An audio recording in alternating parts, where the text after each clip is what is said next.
November 11, 1917. Mons, Belgium. Inside a commandeered chateau, General Erich Ludendorff gathered his senior staff officers around a map-covered table.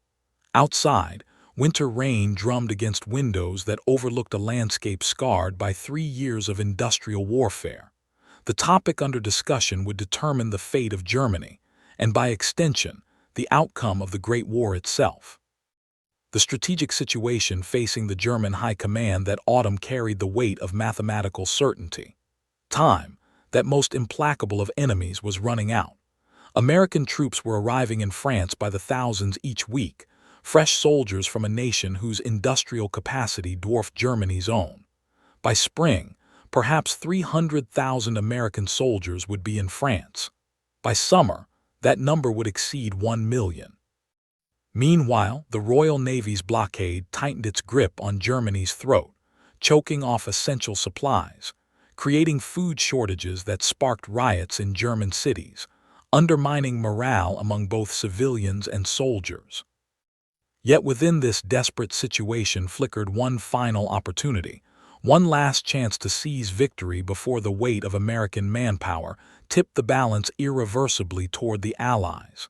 To the east, Russia's revolution had transformed everything. The Bolshevik government, consumed by internal chaos and civil war, sued for peace.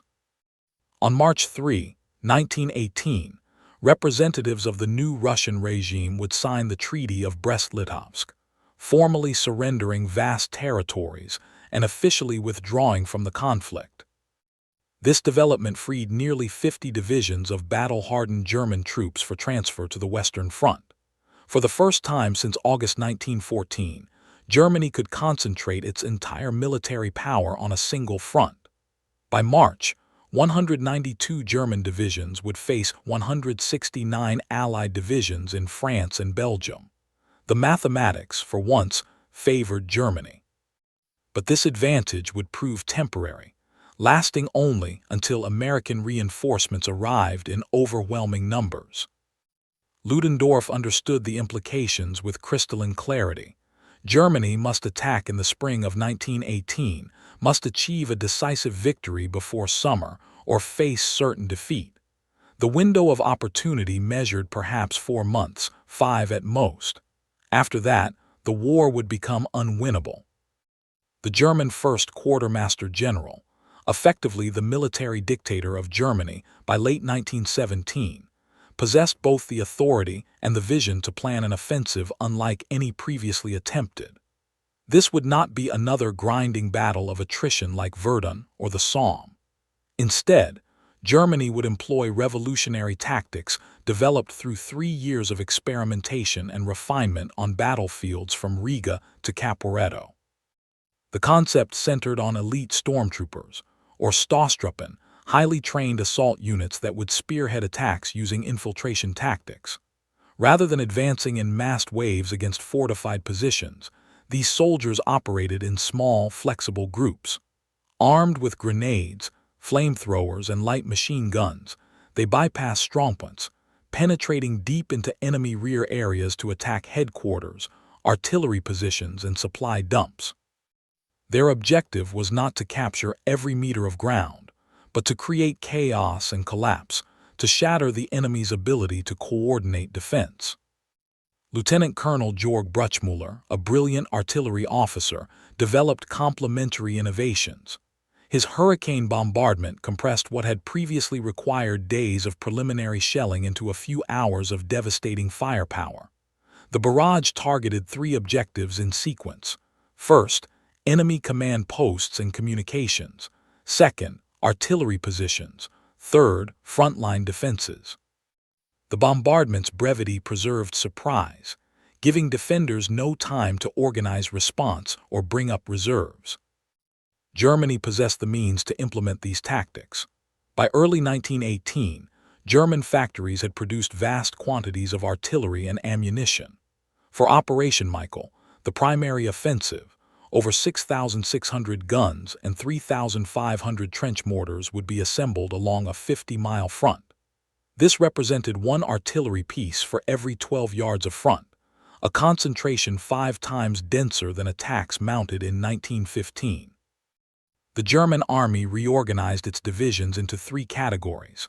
Mobile divisions, 44 in total, contained the youngest and fittest soldiers, all trained in stormtrooper methods. Attack divisions, 30 more, consisted of capable veterans who would follow and consolidate gains. Positional divisions, composed of older soldiers and those recovered from wounds, held quiet sectors. Every mobile and attack division received 4 weeks of intensive training, culminating in full-scale rehearsals against mock-ups of British positions built from intelligence photographs and captured documents. These preparations proceeded with obsessive attention to operational security. Troop movements occurred only at night.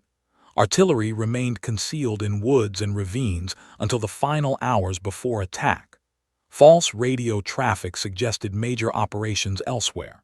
German intelligence spread rumors of defensive preparations. Even senior British commanders, though aware that some offensive was planned, vastly underestimated its scope and timing. Yet despite this meticulous planning, fundamental weaknesses undermined Germany's prospects. The nation's industrial capacity, strangled by blockade, could not sustain extended operations. Horse transport, essential for moving supplies beyond railheads, had declined drastically. Germany possessed only 9 tanks, 5 of them captured British models. The attack divisions represented Germany's last reserves of young, capable soldiers. Heavy casualties among these elite troops would prove irreplaceable. Moreover, Ludendorff's strategic vision contained critical ambiguities. The offensive aimed to separate British and French armies, drive the British toward the Channel ports, and either destroy them or force their surrender. Yet detailed operational plans remained vague. Ludendorff intended to exploit tactical success wherever it emerged, adjusting objectives based on circumstances. This flexibility, while superficially appealing, would prove disastrous when rapid German advances created multiple opportunities without clear priorities for exploitation. The target sector reflected these strategic uncertainties. Ludendorff selected the junction between British and French armies, reasoning that coordination between allies would prove difficult under pressure. The British Fifth Army held this southern portion of British lines, having recently taken over the sector from French units. These positions remained incomplete, lacking the depth and strength of defenses further north. British divisions, reduced from 12 battalions to 9 by manpower shortages, stretched thin across extended frontages. Through February and early March, British intelligence detected ominous signs. Aerial reconnaissance photographed new supply roads and concealed artillery positions. German deserters reported massive troop concentrations. British artillery conducted harassing bombardments of suspected assembly areas. Yet the scale of what approached exceeded Allied expectations. British commanders anticipated an offensive, certainly, but not an assault of such overwhelming magnitude. As March progressed, the final pieces moved into position. Assault divisions moved up to forward areas, packed into villages behind the lines. Artillery crews emplaced their guns during darkness, each piece assigned a pre-numbered position. Ammunition dumps swelled with shells of every caliber. Infantry rehearsed their attacks one final time. Weather forecasters predicted morning fog for March 21, conditions that would screen the initial advance from British observation. March 21, 1918, began in darkness and fog. At precisely 4:40 in the morning, a single white rocket arced across the sky above the French village of St. Quentin. This signal unleashed hell. Along a 50-mile front between the Sensee River and the Oise River, 6,473 German guns opened fire simultaneously. The sound, witnesses later reported, merged into a continuous roar that seemed to make the earth itself scream. The greatest artillery bombardment in history had begun. For 5 hours, sweating German gunners maintained this inhuman tempo, firing over 1 million shells at British positions. High explosive shells obliterated trenches and dugouts. Gas shells contaminated entire sectors, forcing defenders to wear masks that reduced vision and impaired communication. Smoke shells created artificial fog where natural mist had dissipated. The bombardment followed Bruchmüller's precise schedule, walking methodically through British defenses, targeting headquarters, artillery batteries, communication centers, reserve positions, and finally frontline trenches. British soldiers, awakened violently from sleep, stumbled through chaos. Orders failed to arrive as telephone lines were severed. Artillery could not respond as German counter-battery fire found their positions. Entire units were cut off, surrounded by curtains of exploding shells. Those who survived the bombardment emerged from dugouts to find their world transformed into a moonscape of overlapping craters, the familiar geography of trenches and strong points simply erased.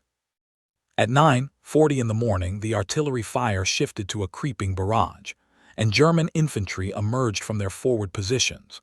Leading the assault came the stormtroopers, moving in small groups through thick fog that reduced visibility to mere yards. British defenders, still stunned from the bombardment, found themselves facing infiltrators who appeared like ghosts from the mist, bypassing strongpoints, penetrating deep into rear areas. The fog, an unexpected gift from nature, magnified the effect of German tactics. British machine gun posts found themselves isolated, their fields of fire reduced to nothing by impenetrable gray curtains. German stormtroopers flowed around these obstacles like water around stones, leaving follow-on infantry to reduce isolated positions. By afternoon, entire sections of the British Fifth Army's defensive system had collapsed. The scale of the first day's fighting exceeded anything previously experienced in the war. German forces advanced up to 12 miles in some sectors, gains measured not in yards but in kilometers. Over 38,000 British soldiers were killed, wounded, or captured on March 21 alone, with 21,000 taken prisoner. Only the catastrophic first day of the Somme in July 1916 had been worse for the British Army. Yet German casualties also proved severe, approximately 40,000 men, including disproportionate losses among the irreplaceable stormtrooper units. Over subsequent days, the German offensive maintained its momentum. British defenders fought desperately, often surrounded, buying time for reserves to deploy. The Third Army in the north held more successfully, benefiting from stronger defenses and more favorable terrain. But in the south, the Fifth Army retreated in disorder, abandoning prepared positions, falling back toward Amiens and the Channel coast. Ludendorff now faced the consequences of his flexible strategy. 3 German armies advanced, but diverged rather than converged. The attack in the north stalled against stronger British defenses. The greatest success came in the south, but this advance drove away from Amiens toward open country of little strategic value. Ludendorff repeatedly shifted his focus, reinforcing success, but losing operational coherence in the process. By early April, Operation Michael had captured nearly 1,200 square miles of territory, advanced 40 miles toward Amiens in places, captured 90,000 Allied prisoners and over 1,000 guns. German troops reached Villers-Bretonneux, just east of Amiens, threatening the vital rail junction. Panic gripped Allied commanders. Field Marshal Douglas Haig issued his famous backs-to-the-wall order on April 11, demanding that every position be held to the last man. Yet the offensive had failed to achieve its strategic objectives. The British Army, though severely damaged, remained intact. Amiens stayed in Allied hands. French reinforcements poured north to stabilize the situation. Most critically, German casualties approached 240,000 men, with elite stormtrooper divisions suffering losses they could never replace. The advance had created a massive salient, vulnerable to counterattack, lengthening the German front by 75 miles while consuming irreplaceable reserves. Ludendorff, unwilling to accept that Operation Michael had fallen short, launched additional offensives throughout the spring. Operation Georgette struck British positions in Flanders in April, capturing Messines Ridge and portions of the Passchendaele salient before exhaustion and Allied resistance halted progress.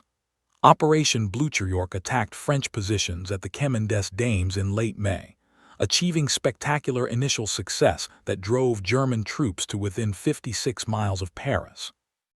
Each offensive followed the same pattern: stunning tactical success in the opening days, rapid advances measuring tens of kilometers, thousands of prisoners captured, breakthrough seeming imminent. Then, inevitably, exhaustion, supply difficulties, and stiffening resistance brought the attack to a halt.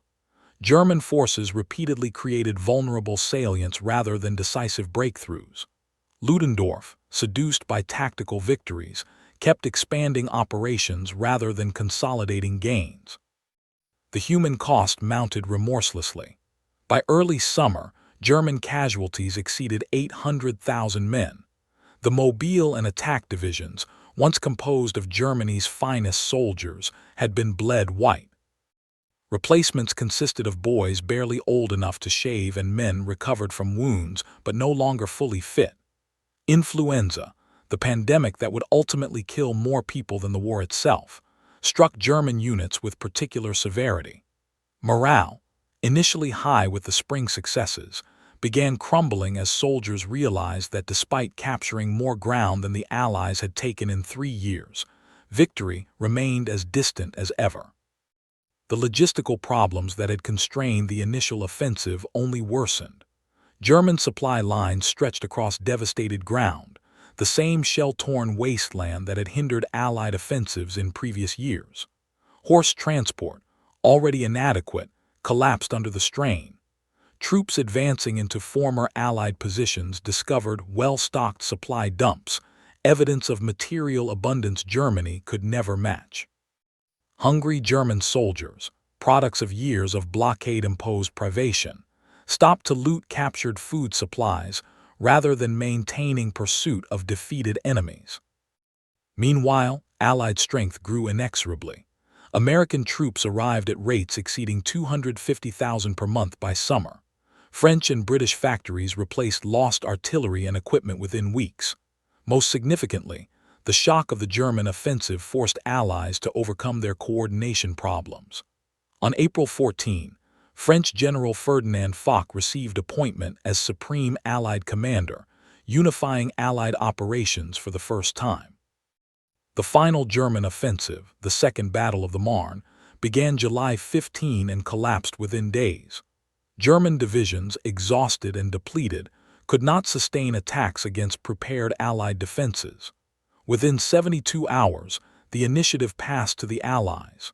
French and American forces launched counterattacks on July 18, pushing German troops back, forcing evacuation of hard-won salients. August 8, 1918, dawned misty over the Somme River near Amiens. British and Commonwealth forces, reinforced by French armies, prepared for offensive operations against German positions. Unlike previous Allied attacks, this operation employed lessons learned through years of costly experience. Secrecy was preserved absolutely. No preliminary bombardment warned defenders. Artillery techniques borrowed heavily from German methods. Most significantly, over 600 tanks supported the infantry assault, providing mobile firepower that could overcome strongpoints. At 4:20 in the morning, 900 Allied guns opened fire and the assault began. Australian and Canadian Corps, elite formations that had mastered combined arms tactics, spearheaded the attack. German defenders, many of them exhausted survivors of the spring offensives, proved unable to mount effective resistance. Entire units surrendered without serious fighting. Others retreated in disorder. By day's end, Allied forces had advanced 8 to 13 kilometers, depending on sector, capturing 29,000 prisoners and over 300 guns. General Erich Ludendorff would forever after describe August 8, 1918, as the Black Day of the German army. Not because of the ground lost or even the heavy casualties, but because German morale had shattered. He recounted instances of retreating troops shouting abuse at officers attempting to rally them, calling reinforcements moving forward blacklegs, men prolonging the war unnecessarily. The psychological impact exceeded the material losses. When Ludendorff reported the disaster to Kaiser Wilhelm II, the emperor replied with fatal recognition. "We have reached the limits of our capacity. The war must be ended." Both men understood that Germany no longer possessed the means to resist Allied offensives backed by American manpower and material superiority. The Battle of Amiens opened what became known as the 100 Days Offensive, a relentless series of Allied attacks that drove German armies steadily eastward. Australian and Canadian corps repeatedly broke through German positions, demonstrating that well-trained, well-equipped forces using modern combined arms tactics could achieve decisive results. British Third Army broke through the supposedly impregnable Hindenburg Line on September 26. American forces cleared the Meuse-Argonne sector in the largest battle in American military history. German resistance continued, often fierce and skillful, but the outcome was inevitable. Casualties mounted on both sides, but the Allies could replace losses while Germany could not. Discipline in German units deteriorated, desertions increased. On the home front, revolution threatened. Austria-Hungary collapsed, signing an armistice on November 3. Germany stood alone. On November 11, 1918, at 11:00 in the morning, the guns finally fell silent. Germany, militarily defeated, signed an armistice ending the Great War. The Spring Offensive, Germany's final gamble, had achieved the opposite of its intended effect. Rather than forcing Allied surrender, it had consumed Germany's last reserves, broken the army's will to fight, and accelerated the Reich's defeat. The casualties from the Spring Offensive and subsequent Allied counteroffensives told a story of unprecedented destruction. German forces suffered approximately 1 million casualties between March and November 1918, losses the nation could not replace. Allied casualties also proved severe, approaching 850,000 for the same period, but American reinforcements more than compensated for these losses. The offensive's failure stemmed from multiple causes. At the operational level, Ludendorff's strategy contained fundamental flaws. The attacks diverged rather than converged, creating multiple vulnerable salients rather than a decisive concentration of force. Ludendorff repeatedly shifted focus, chasing tactical success without clear strategic objectives. The critical importance of Amiens as a rail hub was recognized too late. German forces advanced away from this objective rather than concentrating against it. Tactically, the stormtrooper methods that achieved initial breakthroughs carried inherent weaknesses. The elite units leading attacks suffered disproportionate casualties, losses Germany could not replace. Follow-on forces, composed of less capable soldiers, struggled to consolidate gains. The rapid advance outran artillery support, leaving infantry vulnerable to counterattacks. Supply difficulties became insurmountable as horse transport proved inadequate for sustaining operations across devastated ground. Strategically, the offensive represented a desperate gamble born of Germany's impossible situation. Even total tactical success could not have changed the fundamental balance of industrial and manpower resources. American entry into the war ensured Allied eventual victory, regardless of battlefield developments in 1918. The offensive merely accelerated Germany's defeat while inflicting terrible casualties on both sides. The Spring Offensive of 1918 holds lessons that resonate beyond its immediate historical context. It demonstrated that tactical innovation, however brilliant, cannot compensate for strategic disadvantages in industrial capacity and national resources. It showed that operational art, the level of warfare between tactics and strategy, demands clear objectives and coherent planning. Flexibility in execution must serve strategic purposes, not replace them. The offensive also illustrated the evolution of warfare itself.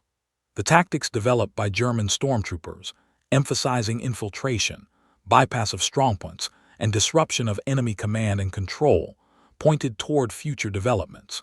These methods would be refined and combined with armored vehicles to create blitzkrieg in the next war. Yet the spring offensive also demonstrated that even revolutionary tactics face limits when divorced from adequate logistics and strategic vision.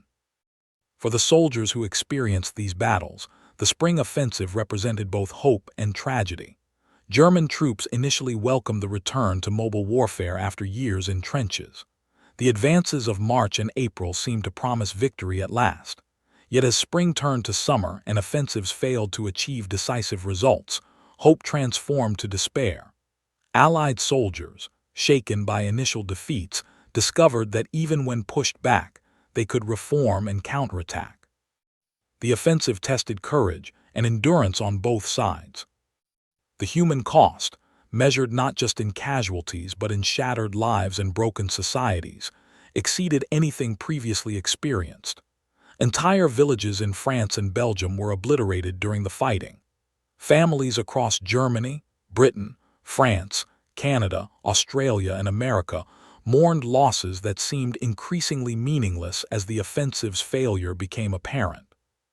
The optimism that had carried nations into war in 1914 had long since been replaced by grim determination to survive.